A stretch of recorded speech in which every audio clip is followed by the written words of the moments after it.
नमस्कार दोस्तों, सभी को स्वागत है आज के इस नए वीडियो में। आज हम लोग बात करने वाले हैं बहुत ही एक इम्पॉर्टेंट टॉपिक के बारे में, जो कि आपको बहुत ही फ़ायदा करने वाला है, क्योंकि ये जो बात है बहुत कम लोग बोलते हैं और लेकिन ये फैक्टर बहुत इम्पॉर्टेंट है अगर आप ऑनलाइन बिज़नेस चालू करने वाले हो तो।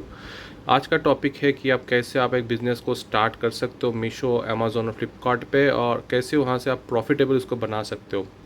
इससे आपको बहुत सारे लोगों को ऐसा मन में आता होगा कि एक ऑनलाइन बिज़नेस स्टार्ट किया जाए, लेकिन एक दुविधा भी रहता होगा कि यार वो सक्सेसफुल होगा या नहीं। तो ये जो प्रॉब्लम है ये मैंने भी फेस किया है, बहुत सारे लोग अभी भी फेस करते हैं, यानी कि जो भी न्यू कमर्स है उन सभी को ये फेस करना होता है। बहुत ही कॉमन डिलेमा है ये, और कुछ नया नहीं है, लेकिन ये एक इम्पॉर्टेंट चीज़ भी है।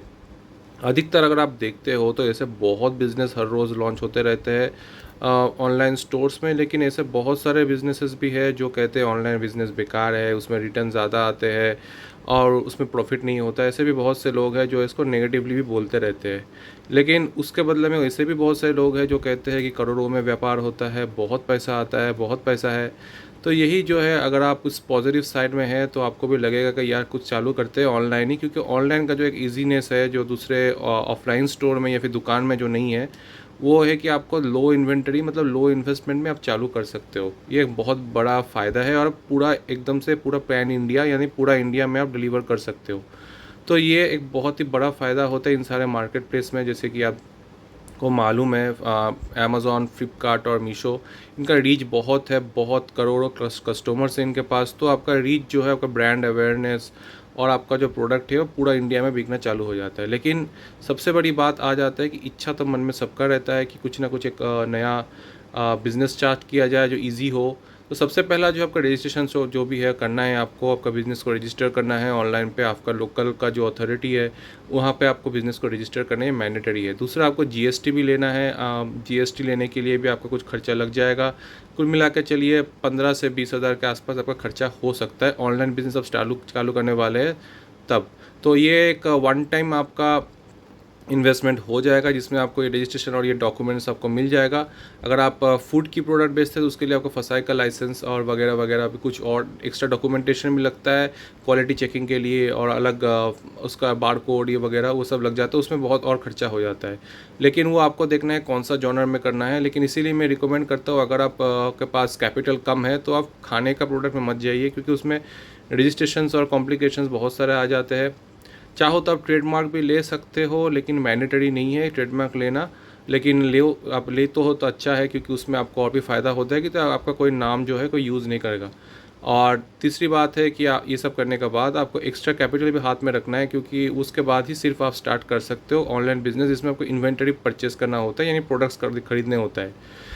तो इसका बाद चालू हो जाता है आपका पहला बिज़नेस। आप कहाँ पे उसको लॉन्च करने वाले उसके ऊपर डिपेंड होता है। सपोज़ कि आप मीशो या फिर स्टार्ट करते हैं। मीशो का जो है सबसे इजी होता है, मीशो में अप्लाई करना सबसे इजी है, प्रोडक्ट अपलोड करना बहुत इजी है, कोई कॉम्प्लिकेशंस नहीं है, सबसे इजी है। और वो आपका बैंक अकाउंट में भी आप ले सकते हो। और एक चीज़ भी है, वो करंट अकाउंट भी बनाना है, क्योंकि ये कुछ रेगुलेशंस है इंडिया में, भारत में हमारा, कि आपको आपका करंट अकाउंट में आप पैसा ले तो अच्छा है, क्योंकि वो ट्रांजैक्शन ट्रांसपेरेंट रहता है और टैक्सेशन में भी ईजी होता है।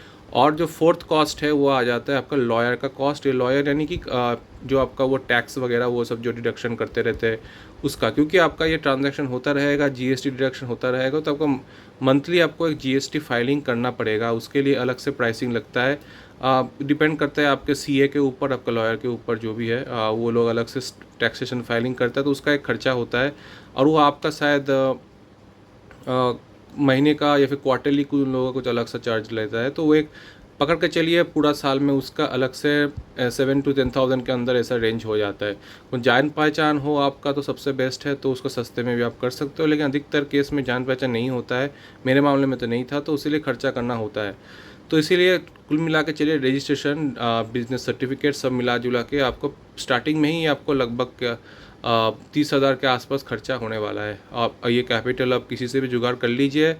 मैं कहूँगा कि शुरुआत में लोन मत लीजिए, क्योंकि बिज़नेस अभी स्टार्ट नहीं हुआ है, तो लोन का भी रिस्क मत लीजिए। बहुत ही इंपॉर्टेंट चीज़ है ये, क्योंकि लोन जो है आपको स्ट्रेस में डाल सकता है, क्योंकि आपको पहले मार्केट एनालिसिस भी करना है और पता करना है कौन सा प्रोडक्ट बेटर चल रहा है। ठीक है, जब अब आते हैं सीधा प्लेटफॉर्म पे। मीशो में जो है एक बेनिफिट है कि आपको करंट अकाउंट नहीं है, आप पर्सनल अकाउंट में भी ले सकते हो, लेकिन करंट अकाउंट बेटर है। करंट अकाउंट ओपन कर लीजिएगा, उसके लिए ज़्यादा से ज़्यादा 5000 रुपीज़ पे मैक्सिमम अकाउंट आ जाते हैं। मिनिमम बैलेंस जो है 5000 रुपीज़ आपको मेंटेन करना होता है, 5000 के रुपये में आपको मेंटेन करना है, और बस उसी में अकाउंट आपका आ जाता है। और उसके बाद अब जैसे आपका बिज़नेस स्टार्ट होता है, आपको क्या करना है कि सबसे पहले आपको जो है सपोज़ कि आपको कैटेगरी चूज़ करना है कि आप कौन सा कैटेगरी में आप सेल करने वाले हो, क्योंकि वो बहुत इंपॉर्टेंट है कैटेगरी रिसर्च। जैसे कि मैंने आपको बता रहा हूँ कि इलेक्ट्रॉनिक्स का जो है बहुत रिटर्न बहुत ज़्यादा आ जाता है, क्योंकि इलेक्ट्रॉनिक्स में छोटा सा भी फॉल्ट होगा तो कस्टमर उसको तुरंत रिटर्न कर देगा। और वैसे भी हर वक्त फॉल्ट की भी ज़रूरत नहीं है, कस्टमर को बस रिटर्न करना होता है तो रिटर्न कर देते हैं। इलेक्ट्रॉनिक का प्राइस भी थोड़ा ज़्यादा में आ जाता है, और उसमें लॉस होने का भी चांसेस ज़्यादा रहता है, तो इलेक्ट्रॉनिक्स को अवॉइड कीजिएगा। साड़ी का व्यापार हो तो ठीक है, चल जाता है, क्योंकि साड़ी में मार्जिन बहुत ज़्यादा रहता है, रिटर्न हालांकि उसका भी ज़्यादा आता है, लेकिन उसमें भी जो है आपका ओवरऑल खर्चा फिर भी बैलेंस हो जाता है।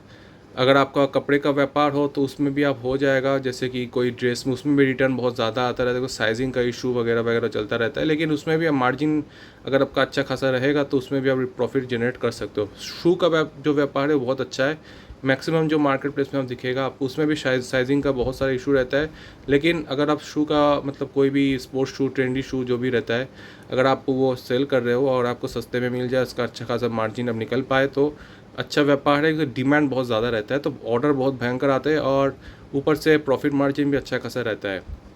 ये सारा जो है टॉपिक जो है कैटेगरी रिसर्च है, और ये रिसर्च करके मैं आपको बता रहा हूँ कि इसका कॉन्सेप्ट का क्या फ़ायदा रहता है।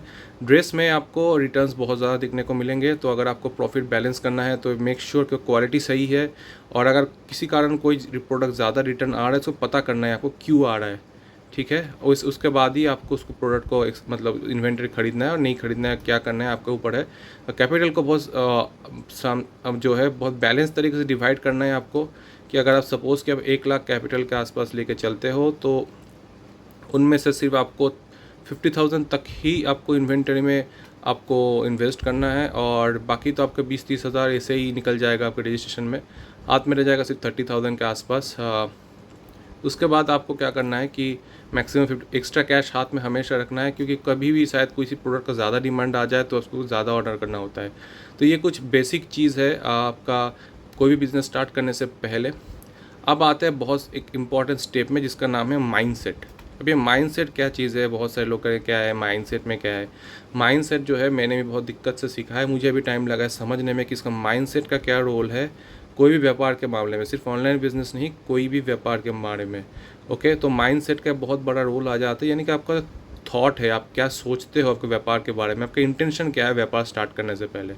जैसे कि अगर आप कॉलेज ड्रॉप आउट हो या फिर कॉलेज से सिर्फ पास आउट हुए हो, तो बहुत सारे लोगों को रहता है यार कॉलेज का सबको नौकरी लग जा रहा है, चलिए अभी हम भी एक व्यापार करते हैं, अगले महीने से प्रॉफिट करना चालू कर देंगे, 1-2 महीने में अच्छा खासा प्रॉफिट आ जाएगा, 1 लाख रुपये का पापा मामा से ले लेते हैं या फिर कुछ लोन ले लेते हैं, स्टार्ट कर लेते हैं, अगले महीने से प्रॉफिट आना चालू हो जाएगा, तो बस हो जाएगा, काम चल जाएगा।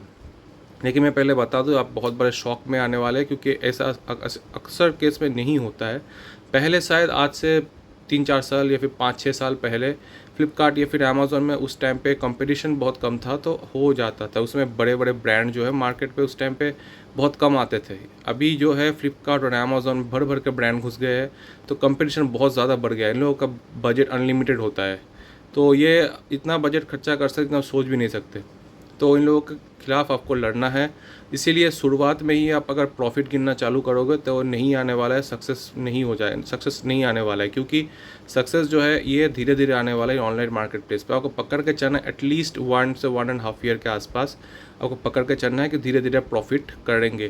पहला जो ईयर है, फर्स्ट ईयर, आपको ग्रोथ में फोकस ज़्यादा करना है। हाँ, ये बात ख्याल रखें कि आपको पूरा कैपिटल बर्न आउट नहीं करना है, तो आपको ग्रोथ पे की तरफ फोकस रहना है, और कोशिश करना है कि मैक्सिमम आप मार्केटिंग के ऊपर इन्वेस्ट करें, और आपका विजिबिलिटी, आपका ब्रांड अवेयरनेस, आपका रेटिंग वगैरह वगैरह सब हर एक प्लेटफॉर्म में बढ़ाते रहे, ठीक है। और उसमें एक बहुत बड़ा फ़ायदा आ जाता है मार्केटिंग में, जो इन सब ऑनलाइन प्लेटफॉर्म में है, जिसे कहते हैं पे लेटर सर्विस। यानी कि इन लोगों का मीशो में भी है, फ्लिपकार्ट में भी है, अमेज़ॉन में भी है, हर जगह पे है ये पे लेटर सर्विस।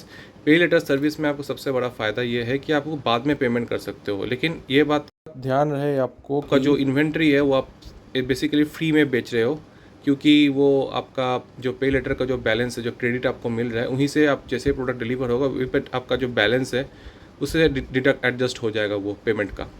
सीओडी का ऑर्डर होगा तो सीओडी मतलब डिलीवर होने के बाद, और प्रीपेड में होगा तो वो भी मोस्टली डिलीवर होने से पहले ही हो जाता है एडजस्टमेंट। ओके, सो इस तरीके से आपका बैलेंस होता है। जैसे और नेगेटिव बैलेंस में, जैसे कि सपोज़ आप पहले महीने में 10,000 का मार्केटिंग किए तो आपका नेगेटिव 10,000 बैलेंस हो जाएगा। तो आपको बैलेंस करने के लिए equivalent amount of product sale करना है। हालांकि आप 10,000 रुपीज़ में अगर आप मार्केटिंग करते हो तो आपका सेल अच्छा खासा आ जाएगा। 20,000 का भी आ सकता है, 30,000 का भी आ सकता है, 40,000 का भी आ सकता है। डिपेंड करता है प्रोडक्ट प्राइसिंग के ऊपर, वायरलिटी फैक्टर के ऊपर, और कैसा आपका उस टाइम पे आपका डिमांड है, कंपटीशन कैसा है, इन सब के ऊपर। लेकिन पकड़ के चलिए 2x से 3x बहुत कॉमन है रिटर्न में।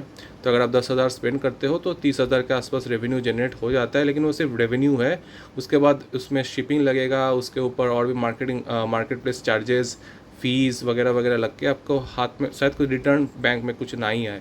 तो आपका जो प्रोडक्ट है एसेंशियली वो फ्री में जा रहा है। बस फ़ायदा ANPL का या फिर पे लेटर का बस यही है कि आपको वो तुरंत आपको मार्केटिंग में आपको खर्चा करने की ज़रूरत नहीं है। आप इन्वेंट्री में फोकस कर सकते हो, क्योंकि इसके बाद वाला जो स्टेप है वो सबसे इम्पॉर्टेंट है। अब सोचिए कि आप कितना आप ग्रो करना चाहते हैं फर्स्ट ईयर। मैं नहीं कह रहा हूँ आपको कि 10,000 ही खर्चा करना है आपको, लेकिन आपके वो टॉलरेंस के ऊपर है कितना आप ले सकते हो। 5,000 भी कर सकते हो आप, 10,000 भी कर सकते हो, 15,000 भी कर सकते हो, 20,000 भी कर सकते हो, वो आपके ऊपर है। लेकिन जितना ज़्यादा आप स्पेंड करोगे इन मार्केटिंग को, जितना ज़्यादा व्यापार दोगे आप अमेज़ॉन को, फ्लिपकार्ट को, मीशो को, वो उतना ज़्यादा आपको रिटर्न देगा। इसी पे आ जाता है आपका माइंडसेट, क्योंकि आप शुरुआत में आपको लॉस ही दिखने को मिलेगा। अब ये क्यों मैं बोल रहा हूँ, क्योंकि अभी जो है मार्केट जो चेंज हो चुका है पहले से। अभी जो मैक्सिमम मार्केट प्लेस है, ऑर्गेनिक का चांसेस शुरुआत में ही बहुत कम होता है, क्योंकि उस टाइम पे आपके पास ना कोई रिव्यू रहता है, ना कोई फीडबैक रहता है, कुछ नहीं रहता है। क्योंकि आप पहले के ज़माने में क्या होता था, कंपटीशन काम था, तो उस टाइम पे कीवर्ड में रैंकिंग ज़्यादा जल्दी आ जाता था। अभी वो नहीं होता है, तो इसीलिए आपको केयरफुल रहना है, मार्केटिंग में स्पेंड करना है। इसका जो इन सब ऑनलाइन प्लेटफॉर्म का मैक्सिमम रेवेन्यू मार्केटिंग से ही आता है, तो वो भी चाहता है कि आप वो मार्केटिंग में स्पेंड करो। मार्केटिंग में स्पेंड करने पे आपको ये सब फ़ायदा मिलेगा। और कोशिश करना है कि आप अमेज़ॉन में अगर हो तो अमेज़ॉन प्राइम में भेजने का, क्योंकि उसमें सबसे ज़्यादा ऑर्डर आ जाता है। बहुत ज़्यादा मैंने पर्सनली चेक किया है, ऑर्डर रेट बढ़ जाता है। फ्लिपकार्ट में हो तो उनका वेयर हाउस में सेंड करने हैं, और या फिर मीशो का हो सके तो मीशो का मैंने पर्टिकुलरली ट्राई नहीं किया है, लेकिन उनका भी वेयर हाउस में भेजने पे 12 से 13% तक इंक्रीमेंट हो सकता है ऑर्डर में। तो बस यही सब आपको करना है शुरुआत में। फिर मार्केटिंग के ऊपर, जैसे आप सपोज़ कि आप 10,000 रुपीज़ स्पेंड करते हो, आप उस 6 मंथ करते हो, यानी 60,000 के आसपास आप स्पेंड करते हो। फिर क्या करना है आपको 6 मंथ में, और बाकी जो 6 मंथ है वेट कीजिए, ऑर्गेनिक को आने दीजिए, कि तब तक आपको रिव्यू, रेटिंग वगैरह वगैरह सब मिल चुका होगा, और आपका प्रोडक्ट जो है ऑर्गेनिकली रैंकिंग होना चालू हो जाएगा। इस मामले में अगर आप प्रोडक्ट के ऊपर कॉन्फिडेंट रहते हो, ये प्रोडक्ट अच्छा है, ये प्रोडक्ट सही है, आप इसको सेल हो रहा है, तो वो प्रोडक्ट को आप दिखेंगे कि वो उसके ऊपर रेटिंग भी अच्छे आ जाएंगे, और आपको ऑर्गेनिक ऑर्डर भी अच्छा आना आ जाएगा। ये भी इंपॉर्टेंट है कि आपको प्रोडक्ट क्वालिटी के ऊपर ध्यान रखना है। क्वालिटी ख़राब नहीं होना चाहिए, ताकि उसका रेटिंग ख़राब ना हो और प्रोडक्ट ऑर्डर आते रहे। और अगर रेटिंग आपका 3.9 से 4.4, 4.5 तक भी आ जाता है तो बहुत ही बढ़िया है, तो ऑर्गेनिक ऑर्डर बहुत ज़्यादा आना चालू हो जाता है। तो अगर आप 60,000 के आसपास स्पेंड करते हो, अगले 6 महीने के ऑलमोस्ट 6 मंथ के अंदर आपका वो 60,000 के आसपास कवर हो जाएगा, या फिर उसका 50% भी शायद कवर हो जाए, यानी कि 30,000 रुपीज़ आपका फ्री में सेल मिलने वाला है। तो इसीलिए मैं कह रहा था कि शुरुआत में थोड़ा लॉस सबको बियर करना होता है, मुझे भी करना होगा और सबको करना होता है, क्योंकि और कोई अभी जो है मार्केटिंग का जो ओवरऑल जो फ्रैक्चर है वो चेंज हो चुका है। और दूसरा बात है कि सपोज़ कि आपके पास सिर्फ 20 प्रोडक्ट आपने लिस्टिंग किया है, तो 20 प्रोडक्ट अगर आप सेम कैटेगरी में करते हो तो उसमें ऑर्डर आने का चांसेस ज़्यादा आ जाता है। अलग अलग कैटेगरी में करने पे दिक्कतें होती है। प्रमोशंस रन करना है आपको, सेल्स रन करना है, सेल्स इवेंट में पार्टिसिपेट करना है, ऐसे करके आपको ग्रो करते जाना है। और जहाँ तक प्रमोशंस की बात है, आपको चेक करना है डिस्काउंट कितना देना है, नहीं देना आपके ऊपर है, कौन सा प्रमोशन रन करना है। लेकिन ऐसा कुछ कुछ स्पेशल टाइम पे होता रहता है उन लोगों का, जैसे अमेज़ॉन का फेस्टिवल्स जो आते हैं, ग्रेट डे, जो भी फेस्टिवल्स है उनका नाम जो भी है, वही से आपको सेल करना है, उसको पार्टिसिपेट करना है और आपको वो सेल करते जाना है। अब मार्केट प्लेस में ज़्यादा से ज़्यादा 2 या 3 ही ट्राई कीजिए शुरुआत में, ताकि आपके पास कैपिटल बर्न ज़्यादा ना हो, तो उसको भी आपको संभालना है। तो आपको जो है कैलकुलेशन है ओवरऑल बिज़नेस का, ये बहुत ही ढंग से करना है आपको। ऐसा नहीं है कि आपको बस आया, आप मन में आया स्टार्ट कर दिए और बस जो होगा देखा जाएगा, ऐसा करके नहीं करना है। ये बहुत बड़ा गलती है अभी का टाइम में, क्योंकि अभी ये प्लेटफॉर्म जो है पहले जैसा उतना ऑर्गेनिक सपोर्ट नहीं करता है स्मॉल सेलर के लिए, अभी उतना है नहीं, क्योंकि ये सब मेगा प्लेयर्स इसमें आने चालू हो गए हैं और अभी भी और ज़्यादा घुस रहे हैं। नया नया ब्रांड इसमें सारे आ रहे हैं, जैसे मोबाइल में आप देख चुके हो सारे का सारा आता रहता है। तो बड़े ब्रांड को ही ज़्यादा प्रेफरेंस देते हैं, तो रिव्यू भी ज़्यादा होता है, रेटिंग ट्रस्ट फैक्टर सारे ज़्यादा होते हैं और पैसा भी उन लोगों का ज़्यादा खर्चा करने की कैपेसिटी होती है। इसलिए आपको भी अगर स्टार्टिंग करना है तो शुरुआत में थोड़ा एक्सपेंडिचर करना होगा मार्केटिंग में। उसका आप पे लेटर सर्विस यूज़ कर सकते हो, उससे सब ईजी होता है। और जैसे मैंने कहा कि अगर आपका टॉलरेंस अच्छा है, जैसे कि सपोज़ आपको मन लगाना है कि आपको कितना कमाना है साल में, तो अगर सपोज़ कि आपको एक साल में 5 लाख कमाना है for example as a beginner, या फिर 2 लाख ही कमाना है, तो आपको क्या है कि उसके इक्विवेलेंट आसपास, उसके आसपास आपको सेल्स जनरेट करना होगा लगभग कि जो कि मार्केटिंग के आसपास स्पेंड, जैसे कि अगर आपको सपोज़ 1 लाख का स्पेंड करना है ना आपको, तो आपको 1 लाख का सेल जनरेट करना है, तो आपको एटलीस्ट 1,50,000 60,000 के आसपास स्पेंड करना है मार्केटिंग में। अब वो जो प्रोडक्ट है वो शायद आपका लॉस में जा रहा है, 60,000 के आसपास आपका नेगेटिव बैलेंस चल रहा है, लेकिन फिर वो आप अगले साल से जो आपका रिटर्न आने वाला है बहुत अच्छा खासा आने वाला है, ऑर्गेनिक ग्रोथ भी अच्छा खासा मिलेगा, क्योंकि आपने उनको भी व्यापार दिया तो वो आपको भी व्यापार देने वाला है। आजकल के ज़माने में यही तरीका है आपको बिज़नेस को ग्रो करने का। अभी तुरंत पैसा कमाने का जगह नहीं रहा है, क्योंकि अभी ये हट चुका है, इसका जो आपका कॉन्सेप्ट है वो बदल चुका है। तो अभी इसको आप स्लोली ग्रो करते जाना है आपको, ये over the period of time. और जैसे आपको मैंने बताया कि स्लोली जैसे आप ग्रो करोगे, आपको बिज़नेस जो है बिज़नेस को तरह ही करना है। इसीलिए यहीं पे आपका आ जाता है माइंडसेट। व्यापार को व्यापार के जैसा दिखना है, तुरंत क्विक प्रॉफिट के लिए नहीं करना है, कि क्विक प्रॉफिट आप करने जाओगे तो लॉस दिखेगा आपको। तो इसीलिए आपको व्यापार में टाइम देना है, 5 साल ऐसा एक टाइमलाइन बना के चलिए, कितना कमाना है, कैसे कमाना है, और रिस्क टॉलरेंस बढ़ाइए और कैपिटल ले के चलिए शुरुआत में ही। एकदम कम कैपिटल में मैं रिकमेंड नहीं करूँगा, क्योंकि उसमें लॉस होने का चांसेस बहुत कम ज़्यादा बढ़ जाता है। और अगर ऐसा भी कुछ केसेस है जहाँ पे शायद सेलर को शुरुआत से ही ऑर्गेनिक आ जाए, लेकिन वो परसेंटेज वाइज बहुत कम है और इसके एक्सपेक्टेशन भी रखना गलत होगा। इसलिए ये स्ट्रेटजी अभी के लिए सबसे वर्किंग स्ट्रेटजी है। अगर आपको कोई और स्ट्रेटजी मालूम हो तो यूज़ कर सकते हो, लेकिन फ़िलहाल जितने भी स्ट्रेटजी है, आपको जो भी रिकमेंडेशन है, कोई भी और यूट्यूब वीडियो भी आप देख लीजिए, सब में ये मार्केटिंग का भी रेफरेंस दिया जा रहा है, क्योंकि अभी कोई और तरीका है नहीं कंपटीशन को बीट करने के लिए।